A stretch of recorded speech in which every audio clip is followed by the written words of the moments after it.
Infinite hunger strike by Home Guard personnel in Srirbhumi district office area echoes with slogan as protest intensifies.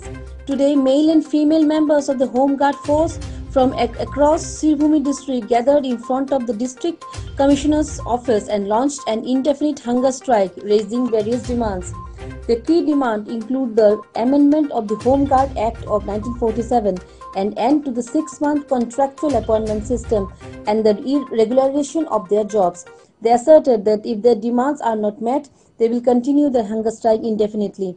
Meanwhile, they submitted a memorandum with signature to Srirbhumi Sadar Circle Officer Jagriti Kalwar and DSP Narayan Boro, formally placing their demands before the administration.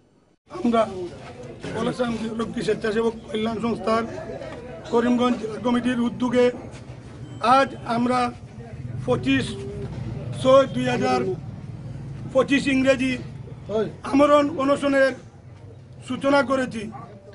2003 ইংরেজি হইতে আমরা বারবার সরকারের নিকট স্মারকলিপি মারফত আমাদেরকে স্থায়ীকরণের বা আমাদের পরিবারের কথা চিন্তা করে যে আমাদের বাঁচার একটা রাস্তা করে দেওয়ার জন্য আমরা সরকারের নিকট বারবার বিনম্রভাবে অনুরোধ করেছি।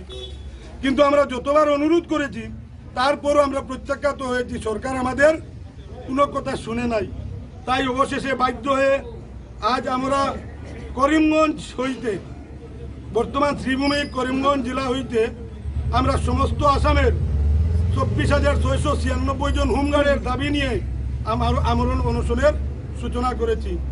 আজকে আমরা ভারতের রাষ্ট্রপতি মহাশয় তথা ভারতের মাননীয় প্রধানমন্ত্রী নরেন্দ্র মোদী মহাশয়, আসামের রাজ্যপাল মহাশয়, আসামের মাননীয় মুখ্যমন্ত্রী মহাশয় তথা আমাদের বিভাগীয় কর্তৃপক্ষ, প্রত্যেক কর্তৃপক্ষের উদ্দেশ্যে আমরা আপনাদের সাহায্যে আমাদের দাবি এবং আমাদের সংবাদ আমরা প্রেরণ করতেছি যে যদি আজকের এই অনশনের সূচনা লগ্নে আমাদের দাবি পূরণ না করে ভারত সরকার তথা আসাম সরকার, তো যত সময় পর্যন্ত আমাদের দাবি পূরণ না করে আমাদেরকে স্থায়ীকরণ করার সিদ্ধান্ত সরকারের দ্বারা নেওয়া হবে না, ততক্ষণ পর্যন্ত আমরা অনশন করতে থাকব। এতে যদি আমরা এখানে টোটাল শহীদ হয়ে যাই এই আমরণস্থলে আমরা উঠব না। এই সিদ্ধান্ত নিয়ে আমরা আমরণ অনশনের সিদ্ধান্ত নিয়েছি। কারণ আজকে দেখেন প্রত্যেক হোমগার্ড এখানে কর্তব্য থেকে বিরত, প্রতিজন হোমগার্ড কর্তব্য নেই। একজন হোমগার্ড ট্রেনিং করার পর 3 বছরের ভিতরে শুধু একবারই ডেভেলপমেন্ট পায়। তো আপনারা নিজে চিন্তা করেন বন্ধুবর্গ সকল, আমরা এই রাজপোশাক পরিধান করে 6 মাস পুলিশের সাথে বা সিআরপিএফ এর সাথে বা বিএসএফ এর সাথে ডিউটি কর্তব্য করার পর 6 মাস পর যখন আমাদের চাকরিটা চলে যায় তখন আমাদেরকে কেউ কাজেও নেয় না, আমরা কোনো কাজেও যেতে পারি না। আমাদের অবস্থা বলার মতো নাই।